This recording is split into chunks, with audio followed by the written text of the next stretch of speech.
उत्तराखंड में सुगम हुई दुर्गम राहें, बेहतर कनेक्टिविटी ने बढ़ाई उत्तराखंड के विकास की रफ्तार। इससे लगातार बढ़ती पर्यटकों की संख्या से राज्य के पर्यटन उद्योग को भी मिल रही है मजबूती और होम स्टे बन रहे हैं पर्यटकों के ठहरने के पसंदीदा पड़ाव। अब उत्तराखंड में होम स्टे लगभग हर गांव में उसकी बात पहुंच चुकी है। मुझे उत्तराखंड के लोगों से बात करने का मौका मिला था, जो बहुत सफलता के साथ होम स्टे चला रहे हैं, और मुझे विश्वास है उत्तराखंड होम स्टे बनाने में, सुविधाओं के विस्तार में पूरे देश को एक नई दिशा दिखा सकता है। उत्तराखंड सरकार प्रधानमंत्री श्री नरेंद्र मोदी के विजन को साकार करते हुए राज्य में होम स्टे योजना को प्रोत्साहन दे रही है। पंडित दीनदयाल उपाध्याय होम स्टे योजना के संचालकों को भवन निर्माण के लिए उपलब्ध करा रही है आर्थिक सहायता, जिसमें पर्वतीय क्षेत्रों के लिए कुल लागत का 33% व मैदान के लिए 25% दिया जा रहा है अनुदान।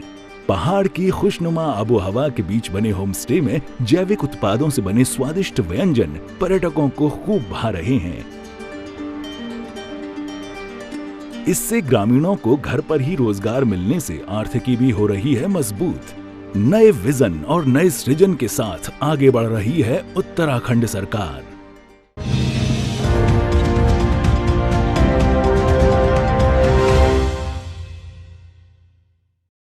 नमस्कार, देवभूमि समाचारों में आपका स्वागत है। मैं हूं आपके साथ सबिहा। आगे आप मेरे साथ देखेंगे उत्तराखंड से जुड़ी तमाम छोटी बड़ी खबरें विस्तार से, लेकिन सबसे पहले नजर हेडलाइंस पर।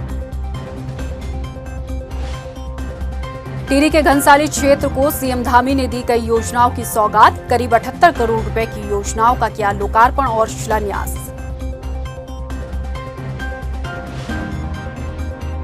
फिर छलका हरदा का दर्द, संगठन पर उठाए सवाल, बोले हाथ बढ़ाने की बजाय मुंह फेर कर खड़े सब। बीजेपी ने ली चुटकी, कहा चुनावी चेहरा न बनने से नाराज हैं हरीश रावत। बेरोजगारी के मसले पर हरीश रावत ने श्वेत पत्र जारी करने की उठाई मांग। बीजेपी को बताया बेरोजगार विरोधी सरकार। बीजेपी का पलटवार, 5 साल में दिए 8 लाख रोजगार। और प्रदेश में कड़ाके की ठंड से नहीं मिलेगी राहत, मौसम विभाग का अलर्ट, बारिश और बर्फबारी की जताई संभावना।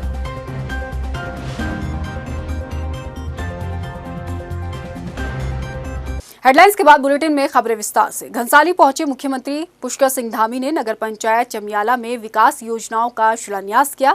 मुख्यमंत्री पुष्कर सिंह धामी ने घनसाली विधानसभा क्षेत्र में 3 करोड़ 38 लाख लागत की कुल 7 योजनाओं का लोकार्पण और 74 करोड़ 55 लाख रुपए की लागत की कुल 21 योजनाओं का शिलान्यास किया है।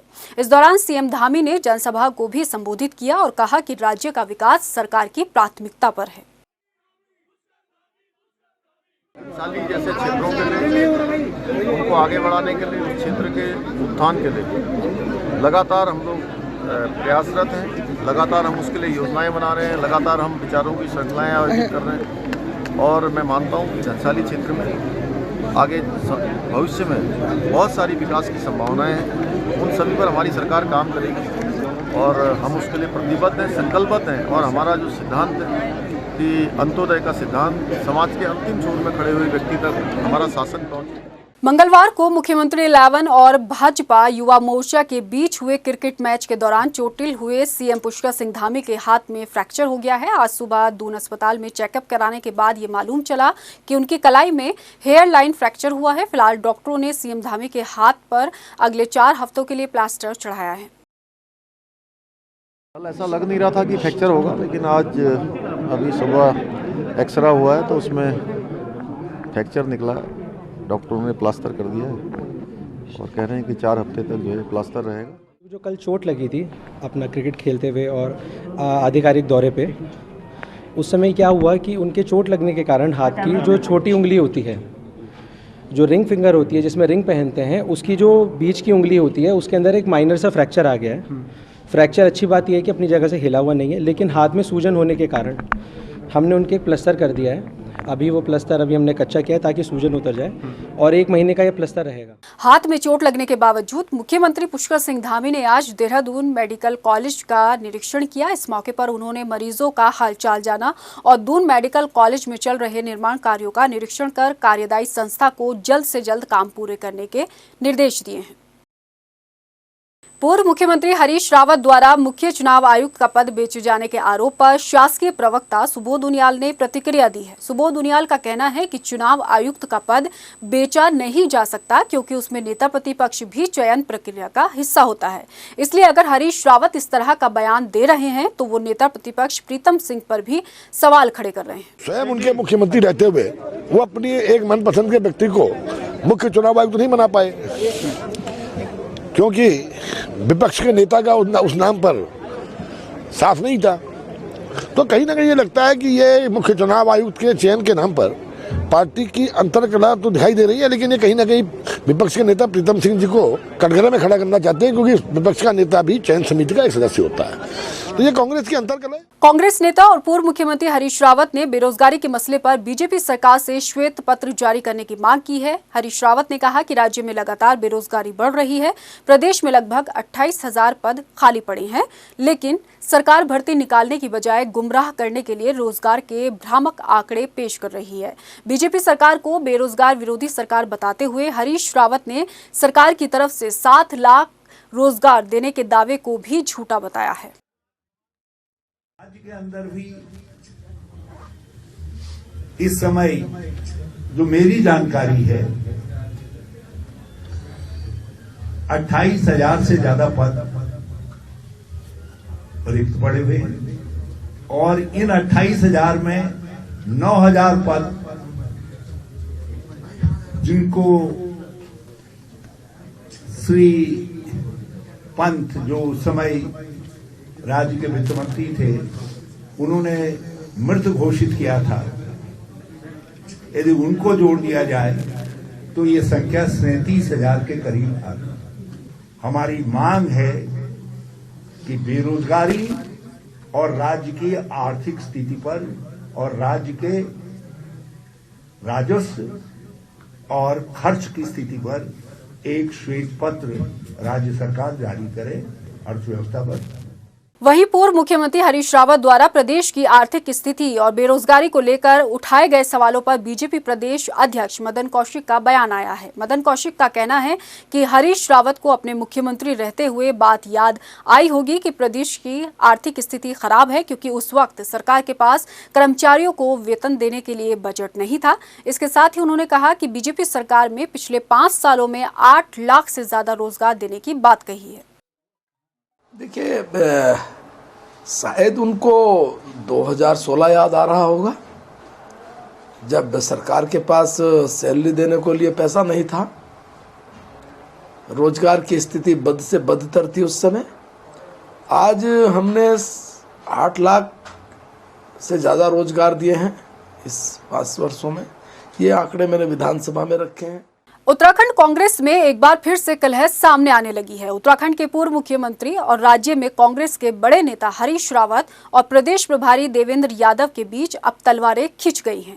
हालात ये है कि अब देवेंद्र यादव को इशारों में बीजेपी का एजेंट बताया जा रहा है। वहीं बीजेपी इस मुद्दे पर कांग्रेस को घेर रही है। देखिए हमारी खास रिपोर्ट। जहां एक तरफ कांग्रेस 2022 के विधानसभा चुनाव में जीत का दावा कर रही है, तो वहीं हरीश रावत ने कांग्रेस संगठन के खिलाफ मोर्चा खोल दिया है। ट्वीट कर हरीश रावत ने अपनी नाराजगी जग जाहिर कर दी है। हरीश रावत ने अपने ट्वीट में चुनावी रूपी समुद्र में तैरने की बात कही है, लेकिन संगठन पर हाथ बढ़ाने की बजाय मुंह फेर कर खड़ा होने का आरोप भी लगा दिया है। हरदा के ट्वीट बताते हैं कि वो संगठन के मौजूदा पदाधिकारियों के कामकाज से खुश नहीं है। हालांकि इन बयानों पर जब मीडिया ने रावत से सवाल पूछने की कोशिश की तो हरीश रावत अपने ही बयानों से बचते हुए नजर आए। उन्होंने इन सवालों को नजरअंदाज करने की कोशिश की। देखिए आप इस वीडियो में। मैं आज की प्रेस कॉन्फ्रेंस इस बात को समर्पित है कि राज्य के अंदर बेरोजगारी की स्थिति क्या है और बेरोजगार कितने त्रस्त हैं आज, और इसको चुनाव के विवर्ष का मुद्दा बनाने और राज्य के अर्थव्यवस्था आदि पर समर्पित है। बाकी जो मैंने बातें ट्वीट के जरिए कही हैं उस पर मैं अलग से कभी बात करूँ। सर बता दीजिए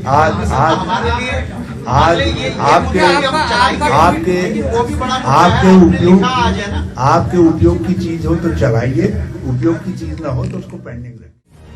वहीं हरदा के इन बयानों के बाद उत्तराखंड कांग्रेस में घमासान मच गया है। हरीश रावत के बाद अब उनके मीडिया सलाहकार सुरेंद्र अग्रवाल ने सीधे तौर पर उत्तराखंड कांग्रेस के प्रदेश प्रभारी देवेंद्र यादव पर निशाना साधा है। उन्होंने कहा कि हरीश रावत सबके चहेते हैं। पूरा उत्तराखंड जानता है कि हरीश रावत की लोकप्रियता सबसे अधिक है। ऐसे में कुछ ताकतें हैं जो नहीं चाहती कि हरीश रावत आगे जाए। देखिए, एक बात तो स्पष्ट है कि उत्तराखंड में हरीश रावत जी का विकल्प कोई नहीं है और सबसे लोकप्रिय नेता, राज्य निर्माण में उनका योगदान है, कांग्रेस को सत्ता में वापसी का उनका योगदान है और सबसे बड़ी बात कि कांग्रेस के हर कार्यकर्ता से सीधा उनका संवाद हमेशा रहा है और आज भी है। और मैं समझता हूं उत्तराखंड की चाहत हरीश रावत है, परंतु कुछ दिनों से ऐसा लग रहा है कि कोई ताकत भाजपा के इशारे पर खेल रही है और उत्तराखंड के कांग्रेस के कार्यकर्ताओं की भावनाओं के साथ खिलवाड़ करते हुए कहीं ना कहीं कांग्रेस के जो आम कार्यकर्ता है उसका हाथ मानना चाहती है। वहीं इन सब बयानों के बाद अब भाजपा कांग्रेस और हरदा पर चुटकी लेती हुई नजर आ रही है। बीजेपी प्रदेश प्रवक्ता सुरेश जोशी ने कहा कि हरीश रावत पंजाब के पूर्व मुख्यमंत्री कैप्टन अमरिंदर की भूमिका में आ सकते हैं। उन्होंने कहा कि हरदा को चुनावी चेहरा न बनाए जाने से वो नाराज चल रहे हैं। हरीश रावत जी को ये लग रहा है कि मेरा बुढ़ापा खराब होने वाला है, उसको लेकर के वो अपनी पार्टी के अंदर चिंतित हैं। उनकी चिंता पार्टी है। वो बार बार लिख रहे हैं कि मैं फिसल रहा हूं, मुझे पकड़िए, मैं अटक रहा हूं, भटक रहा हूं, मुझे देखिए। मुझे एक चीज ये लगती है कि पंजाब उत्तराखंड में रिपीट होने वाला है कांग्रेस के लिए, और मुझे ऐसा भी लगता है कि हरीश रावत जी कैप्टन अमरिंदर सिंह भी हो सकते हैं। ये संभावनाएं बहुत ज्यादा दिख रही हैं अब, जिस तरह से वो रोज फेसबुक पर डाल रहे हैं और कभी भी कुछ भी लिख दे रहे हैं, तो ऐसी संभावना। चुनाव के ऐन मौके पर जिस तरह से हरदा नाराज नजर आ रहे हैं और संगठन पर सवाल उठाए हैं, उससे कहीं न कहीं चुनावी माहौल में कांग्रेस के लिए चुनौती बन सकती है। ऐसे में कई सवाल उठ रहे हैं कि क्या कांग्रेस इस तरह से चुनावी समर में जीत हासिल कर पाएगी? क्या कांग्रेस सत्ता में वापसी कर पाएगी? टाइम टीवी के लिए देहरादून से आशीष तिवारी और मनीष टंगवाल की रिपोर्ट। चुनावी बेला का रंग अब उत्तराखंड की फिजाओं में पूरी तरह से घुल चुका है। 2022 की बिसात के लिए चुनावी रैलियों और जनसभाओं के साथ चुनावी कार्यक्रम का दौर प्रदेश भर में जारी है। ऐसे में टिकट की दावेदारी को लेकर भी राजनीतिक दलों ने कसरत शुरू कर दी है। उम्मीद है कि जनवरी में पहले हफ्ते में कांग्रेस 30 सीटों पर अपने प्रत्याशियों का ऐलान कर देगी। एक रिपोर्ट। 2022 की बिसात के लिए अगले साल शुरुआत में उत्तराखंड समेत 5 राज्यों में विधानसभा चुनाव होने हैं। भले ही अभी चुनावी तारीखों का ऐलान न हुआ हो, लेकिन टिकट की दावेदारी को लेकर राजनीतिक दलों ने कसरत शुरू कर दी है। यूकेडी ने अपने 16 प्रत्याशियों के नामों का ऐलान कर दिया है, तो उधर जनवरी के पहले हफ्ते में कांग्रेस 30 सीटों पर अपने प्रत्याशियों के नामों की घोषणा कर सकती है। एआईसीसी की तरफ से गठित स्क्रीनिंग कमेटी ने राज्य की सभी विधानसभा सीटों के लिए दावेदारी पेश कर रहे दावेदारों के साक्षात्कार पर काम पूरा कर लिया है और रिपोर्ट केंद्रीय चुनाव समिति को अब सौंपी जाएगी। स्क्रीनिंग कमेटी के चेयरमैन अविनाश पांडे के मुताबिक जनवरी पहले हफ्ते में 30 विधानसभा सीटों पर प्रत्याशियों को लेकर तस्वीर साफ हो जाएगी। ऐसे में माना जा रहा है कि पहली लिस्ट में उन्हीं लोगों के नाम शामिल हो सकते हैं जिनका पहले से टिकट तय हो। हालांकि प्रदेश अध्यक्ष गणेश गोदियाल भी इस बात के संकेत दे चुके हैं कि मौजूदा विधायकों सहित 30 सीटें ऐसी हैं जिन पर लगभग नाम तय हैं, तो कई सीटों पर प्रत्याशियों के चयन के लिए पार्टी को थोड़े और वक्त की जरूरत है। कांग्रेस का दावा है कि इस बार के चुनाव में जनता बीजेपी का सुपड़ा साफ कर हाथ के पंजे को सूबे की सत्ता पर काबिज करेगी। हालांकि बीजेपी के तरफ से प्रत्याशियों के नामों पर अभी सुगबुगाहट ही चल रही है। टिकटों को लेकर दावेदारों के साक्षात्कार के साथ स्क्रीनिंग कमेटी की बैठकों का दौर खत्म हो गया है। अब पार्टी के भीतर का एक मजबूत तबका चुनाव के समय रहते टिकट तय करने की पैरवी कर रहा है। इसके पीछे एक वजह ये भी है कि प्रत्याशियों के नाम की घोषणा समय पर होने पर उन्हें चुनावी तैयारियां करने के लिए पर्याप्त समय मिल जाएगा। ऐसे में अब जनवरी के पहले हफ्ते में देखना होगा कि हाईकमान ने किसके नाम पर मुहर लगाई है। Bureau report, time TV, Dehradun. 2022 के विधानसभा चुनाव को लेकर देहरादून जिला अधिकारी डॉक्टर आर राजेश कुमार ने दून वासियों से गढ़वाली भाषा में अपने मताधिकार का इस्तेमाल करने की अपील की है। उन्होंने कहा कि सभी मतदाता अपने मताधिकार का इस्तेमाल करें और देहरादून जनपद सर्वाधिक मतों का इस्तेमाल करने की लिस्ट में पहले नंबर पर आना चाहिए। आपने पता है कि उत्तराखंड में 2022 में विधानसभा को चुनाव होने वालों है और लोकतंत्र को मजबूती का वास्ता बहुत जरूरी है कि हम सब लोग वोट डालने को खातिर जरूर जाए। मेरी आप सबों से एक छोटी सी अपील है कि ए बार सभी लोग घर बैठे निकलकर वोट जरूर देना। उत्तराखंड पुलिस भर्ती परीक्षा को मंजूरी दिए जाने के बाद उत्तराखंड सेवा अधीनस्थ चयन आयोग ने भर्ती परीक्षा की विज्ञप्ति जारी करने के लिए तैयारियां शुरू कर दी हैं। आयोग के सचिव संतोष बडोनी का कहना है कि 4 से 5 दिन के भीतर पुलिस भर्ती परीक्षा को लेकर विज्ञप्ति जारी कर दी जाएगी। 30% पद महिलाओं के लिए भर्ती में आरक्षित रहेंगे। इसमें 3 पद हैं अलग अलग, जिसमें एक फायरमैन है, एक पुलिस कांस्टेबल है, एक जो IRB PSC का कांस्टेबल है। तो ये तीनों पदों का चूंकि इंटरमीडिएट उनका सक्सेस करता है, तो इन 3 पदों का 1521 पदों का हमें अध्याचन मिला है, 3 कांस्टेबल पदों का। और उसका जो विज्ञप्ति आयोग तैयार कर रहा है, मुझे उम्मीद है कि 5-7 दिन में हम इसे तैयार करके विज्ञापन कर देंगे। और अब बात करेंगे मौसम की। सर्द मौसम का सितम दिन पर दिन बढ़ता जा रहा है और अगले आने वाले दिनों में सर्दी का सितम और भी ज्यादा बढ़ने वाला होगा। राज्य के लिए मौसम विभाग ने अगले आने वाले कुछ दिनों में बारिश और बर्फबारी की संभावना जताई है। फिलहाल इस बुलेटिन में इतना ही। मुझे दीजिए इजाजत, लेकिन चलते चलते एक नजर हेडलाइंस पर। नमस्कार। टिहरी के घनसाली क्षेत्र को सीएम धामी ने दी कई योजनाओं की सौगात। करीब 78 करोड़ रुपए की योजनाओं का किया लोकार्पण और शिलान्यास।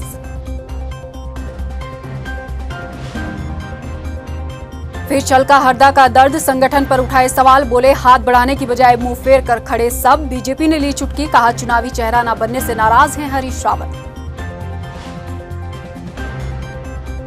बेरोजगारी के मसले पर हरीश रावत ने श्वेत पत्र जारी करने की उठाई मांग। बीजेपी को बताया बेरोजगार विरोधी सरकार। बीजेपी का पलटवार, 5 साल में दिए 8 लाख रोजगार। और प्रदेश में कड़ाके की ठंड से नहीं मिलेगी राहत। मौसम विभाग का अलर्ट, बारिश और बर्फबारी की जताई संभावना।